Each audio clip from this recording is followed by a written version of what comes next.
Dios le bendiga, amado hermano, hermana, pastor, una bendición saludarle. Estamos leyendo el libro La membresía en la iglesia, muy importante. Y ahora nos toca el capítulo número 2. Y el tema es principios neotestamentarios de la membresía. Ya que nuestro objetivo es comprender lo que significa la membresía eclesial, será beneficioso darnos juntos un pequeño paseo por el paisaje del Nuevo Testamento, simplemente para asegurarnos de que estamos mirando las mismas cosas. Esto es como comprar un terreno. ¿No tienes suficiente con la descripción de la inmobiliaria? ¿Prefieres ir a ver el terreno por ti mismo? Pregunta: ¿te gustaría ver el terreno viajando atrás en el tiempo a las primeras décadas de la iglesia primitiva, empezando en el año 30 después de Cristo? Si es así, vamos. Imaginemos que nuestra máquina del tiempo nos lleva a algún lugar sobre el Atlántico Norte y volamos hacia el sur, a lo que los romanos llamaban Britania. Mirando hacia abajo vemos Stonehenge, que por aquel entonces ya tiene 2500 años. No reconocemos mucho más. Londres aún tardará otra década en ser fundada por los soldados romanos. Cruzamos un canal de agua y sobrevolamos los campos y los bosques de la Galia, una tierra conquistada por Julio César en el año 51 a.C. En la actualidad, esa área se llama Francia. Cruzamos los nevados Alpes y planeamos sobre los oscuros y polvorientos paisajes italianos, pasando finalmente por la espléndida ciudad de Roma, en la que gobierna Tiberio César. Girando en dirección este, pasamos el Adriaco y bordeamos la costa del mar Mediterráneo a través de los territorios de Macedonia, Tracia, Asia, Licia y la cercana Siria. Territorios todos conquistados por los insaciables batallones romanos durante los 2 siglos anteriores. No cruzamos el río Éufrates, más allá del cual encontramos el imperio parto, aún más lejos el joven imperio indio de Kushán. En su lugar giramos en dirección sur, adentrándonos en Palestina y la provincia romana de Judea. Judea fue conquistada 90 años antes por el general Pompeyo en el año 63 antes de Cristo. Ahora es gobernada en el nombre de Roma por el bíblico e infame Poncio Pilato y por una marioneta judía llamada el rey Herodes Antipas. Nuestra máquina del tiempo aterriza en la ciudad de Jerusalén y ponemos nuestros pies en la árida tierra de Palestina. Echamos un vistazo a nuestro alrededor y vemos las casas de ladrillo y barro, algunas mansiones y en la distancia el mismísimo monte del templo. El propósito de nuestro viaje es sencillo: hacernos una pequeña idea de cómo eran las iglesias primitivas y sus miembros. Pregunta: ¿existen iglesias locales? Segunda pregunta: ¿practican lo que nosotros llamamos hoy la membresía de la iglesia? Empecemos con el siguiente subpunto: la iglesia en Jerusalén. Observando el entorno, vemos que estamos rodeados de judíos, varones piadosos de todas las naciones bajo el cielo: partos, medos, elamitas, asiáticos, egipcios, libaneses, romanos, cretenses, árabes. Y la lista continúa. Eso está en Hechos capítulo 2, versículo 5, Hechos capítulo 2, versículo 9 al 11. Se han reunido para celebrar la fiesta anual de Pentecostés, y los aromas y los colores chillones nos hacen pensar en un mercadillo. Aún así, lo primero que nos impresiona no es el panorama, sino un sonido como de un viento recio. Hechos 2:2. Somos arrastrados por el movimiento de la multitud hasta encontrarnos frente a un grupo de hombres que de alguna manera están predicando en las lenguas nativas de toda esta gente. La multitud se sobresalta, sorprendida. Uno de los hombres llamado Pedro desafía a la gente directamente. Está refiriéndose al gran rey David, quien llamó al recientemente crucificado Jesucristo, mi Señor. Entonces concluye con un golpe directo. A este Jesucristo a quien vosotros crucificasteis, Dios le ha hecho Señor y Cristo. Hechos 2:46. Nos fijamos en los oyentes, temiendo que fuesen todos a una contra Pedro. Sin duda alguna lo tacharán de traidor y lo llevarán a empujones ante las autoridades. Pero no hay arrebato alguno. De alguna manera el desafío ha funcionado. Estas personas se compungieron de corazón y preguntaron a Pedro qué podían hacer. 2:37 de Hechos. Pedro, sin vacilar, le responde en Hechos 2:38. Arrepentíos y bautícese cada uno de vosotros en el nombre de Jesucristo para perdón de los pecados y recibiréis el don del Espíritu Santo. La acción de Pedro fue muy valiente, ya que la propia ejecución de Jesucristo estuvo acompañada de cargos de insurrección. Pero Pedro no trata de esconder que Jesucristo es un rey, llegando a poner esa declaración en la boca de David y del Dios mismo. Aún más, le dice a la gente que se identifiquen ellos mismos con Jesús a través del bautismo. Todo apunta a que Pedro quiere establecer un grupo de personas diferente del resto. Un movimiento identificable de forma pública. Sorprendentemente, la multitud respondió al unísono en el versículo 41 del capítulo 2 de Hechos. Los que recibieron su palabra fueron bautizados y se añadieron aquel día como 3,000 personas. Parece que hemos aterrizado nuestra máquina del tiempo en el lugar adecuado. Aquí es donde empezó todo. Preguntando a la gente, nos enteramos de que antes de que llegáramos había un grupo reunido como de 120 en número, Hechos 1:15. Y ahora, en este día extraordinario, 3,000 hombres más son añadidos. Santiago, Lidia, Zebedeo, Prócoro, Jaime, Sancho, Alicia, etc. Los discípulos cuentan el número y guardan un registro oficial. Ahora saben quién forma parte del grupo. Siguiente subpunto: crecimiento y persecución. Con el paso de los días, alquilamos algo parecido a una oficina instalada en una tienda. Empezamos a redactar nuestros propios informes y seguimos observando cómo este grupo se adapta a un nuevo estilo de vida.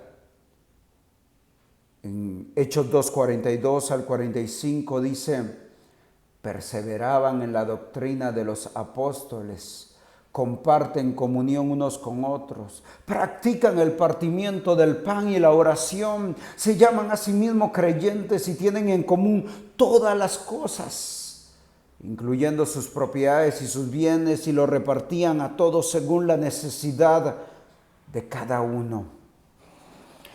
Estas personas tienen un estilo de vida totalmente diferente al del resto de la ciudad. Parece que son de otro lugar. Versículo 46, el rebaño completo se reúne cada día en el templo y se divide en grupos más pequeños en las casas. Además, el grupo continúa creciendo, dice el versículo 47, y el Señor añadía cada día a la iglesia los que habían de ser salvos. Van pasando las semanas y los meses. Muchos más afirman creer en el mensaje. Rápidamente el registro oficial de miembros solo de varones alcanza los 5,000, Hechos 4:4. Nos preguntamos si este grupo está solamente interesado en aumentar su registro oficial. Pregunta, ¿podría ser que estuvieran obsesionados con el número de miembros? La respuesta llega igual de rápida, en absoluto.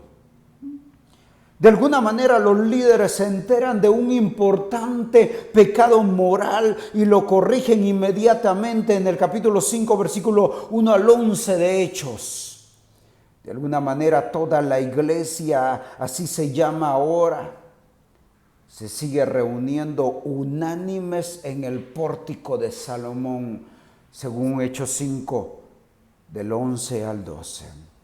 De alguna manera la iglesia al completo quiere tener reuniones de miembros para hablar de cómo atender mejor a las viudas en Hechos capítulo 6, versículo 1 y 2.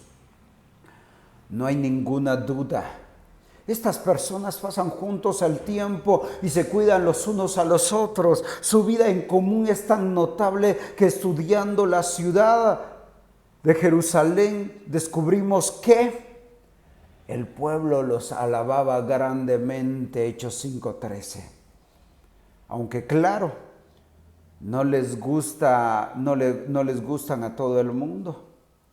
2 veces son arrestados los apóstoles y ya llamados a rendir cuentas. 2 veces responde Pedro lo mismo. En Hechos 4:19, Hechos 5:29, es necesario obedecer a Dios antes que a los hombres.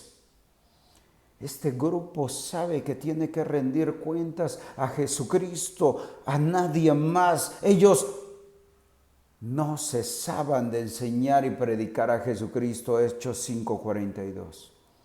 Aún así, se le empieza a complicar la vida a la iglesia. La persecución aparece cuando las autoridades locales se sienten provocadas. Un líder llamado Esteban es apedreado hasta la muerte. Casi parece que el sumo sacerdote ha obtenido una lista de nombres y direcciones porque uno de sus secuaces más celosos, un fariseo llamado Saulo, Hechos 8:3 dice, entrando casa por casa arrastraba a hombres y mujeres y los entregaba en la cárcel. Sorprendentemente, los esfuerzos de Saulo tienen un efecto inesperado. Varios mensajeros llegan jadeando a nuestra oficina con la misma noticia. En Hechos 8:4, los que fueron esparcidos iban por todas partes anunciando el evangelio. La persecución esparce a los cristianos lejos de Jerusalén y los envía a otras ciudades y países. Pronto nos llegan las noticias de discípulos que aparecen en Samaria, Damasco, Lidia y Jope y Cesarea. Hechos 8:14, Hechos 9:10, Hechos 9:32, Hechos 9:42, Hechos 10:24, Hechos 10:47 al 48 nos habla de esos lugares. Todo el mundo empieza a comprender que Jesucristo también vino como Rey de los gentiles. Eso lo dice Hechos 11:18. Más o menos al mismo tiempo se empieza a escuchar un murmullo en la iglesia de Jerusalén que dice que el mismísimo Saulo se ha convertido y está predicando en las sinagogas que Jesucristo era el Hijo de Dios y el Cristo en Hechos 9:20 al 22. La mayoría no se lo cree hasta que Saulo aparece en Damasco y predica valerosamente en el nombre de Jesucristo, Hechos 9:27. La situación parece mejorar por el momento. La iglesia en Jerusalén, según Hechos 9:31, ahora esparcida por toda Judea, Galilea y Samaria, parece estar disfrutando de un tiempo de paz. Veamos el siguiente subpunto. La iglesia en Siria, Asia Menor y más allá. Decidimos que ha llegado el momento de tener una reunión para empezar a examinar los datos. Uno de nosotros sugiere la posibilidad de que Dios hubiera enviado a propósito a todos esos ciudadanos internacionales a Jerusalén para el día de Pentecostés y que entonces permitiera a propósito que llegara la persecución y así los discípulos se esparcieran cruzando las fronteras internacionales. Para nuestra confirmación, aparece precipitadamente en plena reunión uno de nuestros amigos de la iglesia de Jerusalén. Está sin aliento y tiene que agacharse y apoyarse en sus rodillas para no caer. Pero eleva la mirada y nos dice sonriente: hasta Fenicia, Chipre y Antioquía, un gran número creyó y se convirtió al Señor, y llegó la noticia de estas cosas a oídos de la iglesia que está en Jerusalén. Eso está en Hechos capítulo 11, versículo de 19 al 22. Avanzamos un año en el tiempo. Compramos un ejemplar del periódico de la iglesia en Jerusalén, el discurso de los apóstoles, y leemos que una gran multitud fue agregada al Señor en Antioquía y que Bernabé y Saulo se congregaron allí todo un año con la iglesia y enseñaron a mucha gente. Eso está en Hechos 11, versículo 24 al 26. Está claro que esto no es simplemente un fenómeno judío. Además, otros cristianos sirios son increíbles. Una hambruna nos asola en Judea, pero los discípulos en Siria envían provisiones al sur. De hecho, y gracias a la generosidad de los cristianos de Antioquía, nos encontramos un día en la casa de un miembro de la iglesia disfrutando de un espetón de cordero sirio asado acompañado de higos y ensalada de lentejas, panes tostados y levadura y rodillos de queso de cabra, hojas de cabra rellena de arroz con leche. Sin lugar a duda, el amor cristiano es delicioso. Estos cristianos demuestran una y otra vez que se cuidan mutuamente y que sus cuidados traspasan las fronteras nacionales y se extienden a iglesias que no son las suyas. Las décadas van pasando y vemos cómo las ocasiones de establecer iglesias prosperan.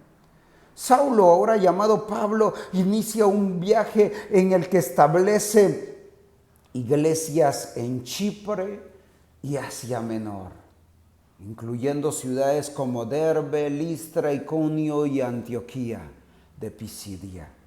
Eso está en Hechos 13:4, Hechos 13, versículo 13 al 14, Hechos 14, 20 al 23. En su segundo viaje establece iglesias adentrándose en Occidente, en las ciudades de Filipos, Tesalónica, Berea, Corinto, Éfeso, por nombrar algunas. Eso está en Hechos 15:36, Hechos 18:32. Finalmente, emprender un tercer viaje para confirmar la mayoría de estas iglesias. Hechos 18:23 a Hechos 21:26 está eso. No solo nos llegan informes verbales, sino también copias de las cartas escritas por los apóstoles a diferentes iglesias en Galacia, Tesalónica, Corinto, Roma y en otras partes. Pablo hasta escribe bajo arresto domiciliario en Efesios 6:20. Soy embajador en cadenas, dice. Utiliza sus complicaciones con las autoridades mundanas para el beneficio del Rey Jesucristo. En general, la respuesta de las autoridades gobernantes abarca a todas las provincias.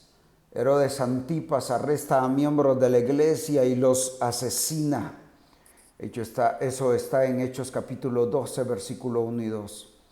El procónsul romano de Chipre cree en el mensaje de Jesucristo. Hechos 13:12, al igual que el principal de la sinagoga, Hechos 18:8, el gobernador Félix ve una oportunidad de recibir un soborno, Hechos 24:26. El gobernador Festo llama locos a los cristianos, Hechos 26:24. El rey Agripa es persuadido, Hechos 26:28. Y Galión, otro procónsul romano, dice básicamente que nada de esto le importa y los rechaza con un gesto de mano como si fuesen una mosca molesta. Hechos 18, versículo 14 al 17. Es como si las iglesias y sus miembros estuvieran entre dos aguas, con un pie en la sociedad y otro pie fuera. Pertenecen a la sociedad, pero no pertenecen a ella, ni una cosa ni la otra. Una copia de una carta de Pedro llega un día a nuestra oficina y dice exactamente lo mismo. Llama a los cristianos extranjeros dispersos. 1 Pedro 1:1. Vamos al siguiente subtema. Un cuadro claro y coherente. Leemos y releemos informes. Tomamos notas y tratamos de juntar todas las piezas para entender que son la iglesia local y sus miembros. A medida que lo hacemos, aparecen en todos los documentos 10 puntos irrefutables. 10 puntos irrefutables. 1.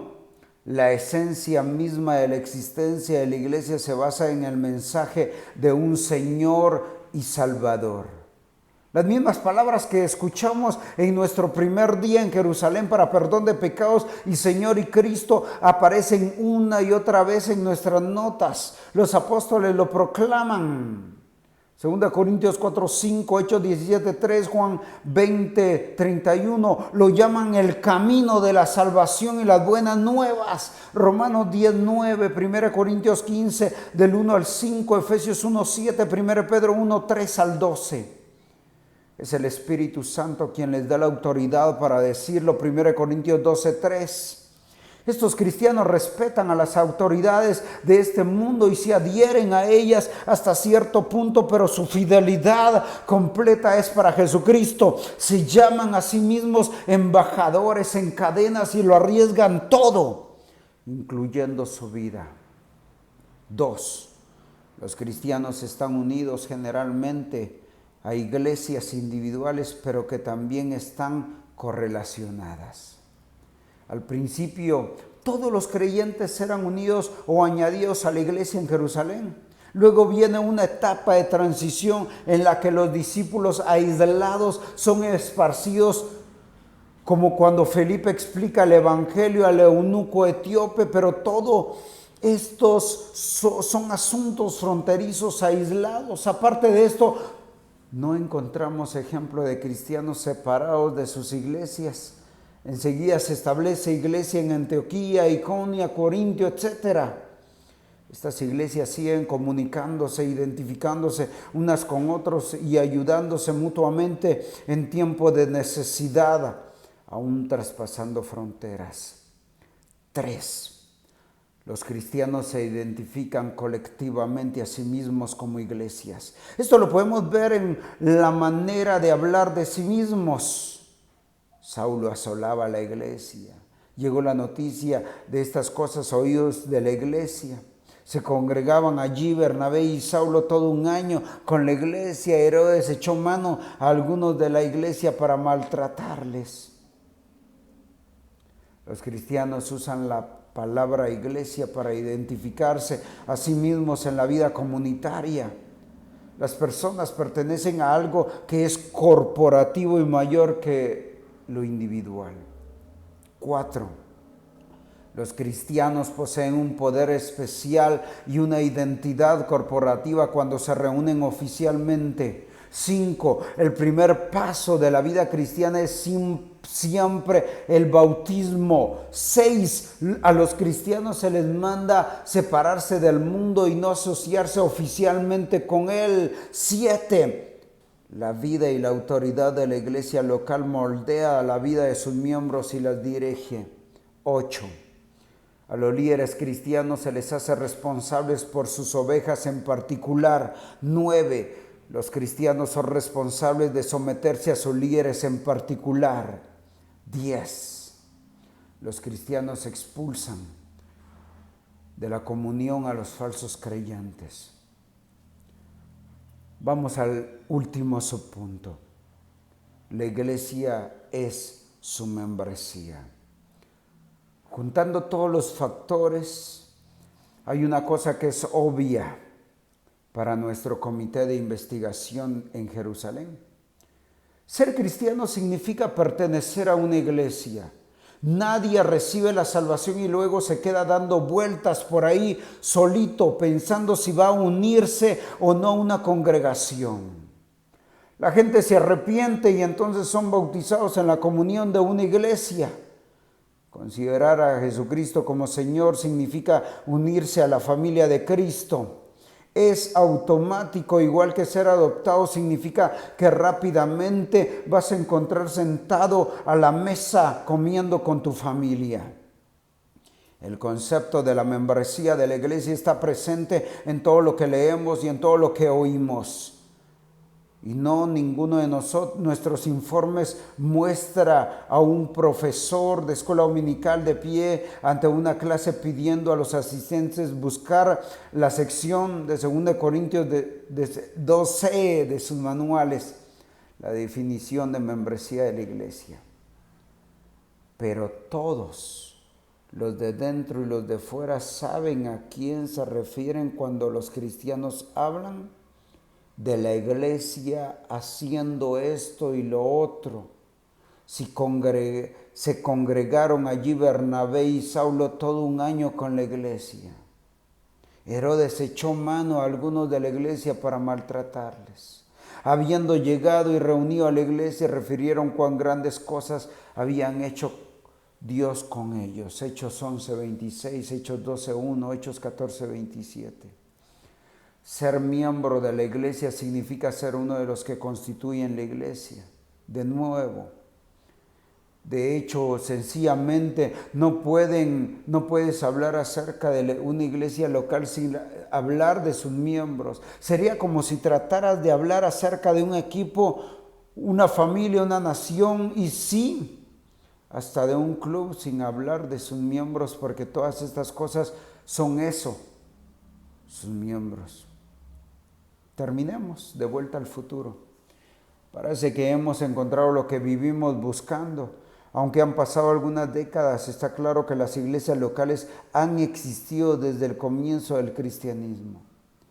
Y que esas iglesias se constituyen ni más ni menos a sus miembros. Así que podemos afirmar categóricamente que ellos practicaban la membresía eclesial. Aunque ninguno mencionara clase de membresía eclesial, pero aún no han sido contestadas todas nuestras preguntas, como por ejemplo, ¿qué es una iglesia local? Las últimas noticias que hemos recibido de Pablo en Roma son que estaba predicando el reino de Dios en Hechos 28:31. Está claro que una iglesia local no es un club. La gente no confunde sus clubes con un reino. No se llaman a sí mismos embajadores en cadenas porque pertenecer a una asociación benéfica. Y por supuesto, no ponen en riesgo su vida por un proveedor de servicios. Entonces, exactamente qué es una iglesia local. Y no solo eso, ¿qué significa ser miembro de una iglesia? Vamos a subirnos de nuevo a nuestra máquina del tiempo y volver al presente para responder estas dos preguntas. Y no te preocupes, no vamos a volver a viajar en el tiempo. En el camino de vuelta, uno de nosotros saca una Biblia de bolsillo y la abre en el libro de Apocalipsis. Es una carta de Juan a 7 iglesias diferentes de Asia Menor que están sufriendo tentación y persecución de la bestia que se parece muchísimo a una descripción del César y a su afirmación de tener imperio y de ser divino. ¿Cómo anima Juan a las iglesias? Les muestra una descripción de Jesucristo sentado en su trono con seres celestiales echando sus coronas delante de él. El César es un impostor. El imperio de Jesucristo es absoluto. Esto es exactamente lo que las iglesias necesitan oír para poder sobrevivir como iglesias. Jesucristo es el Señor. Dios te bendiga.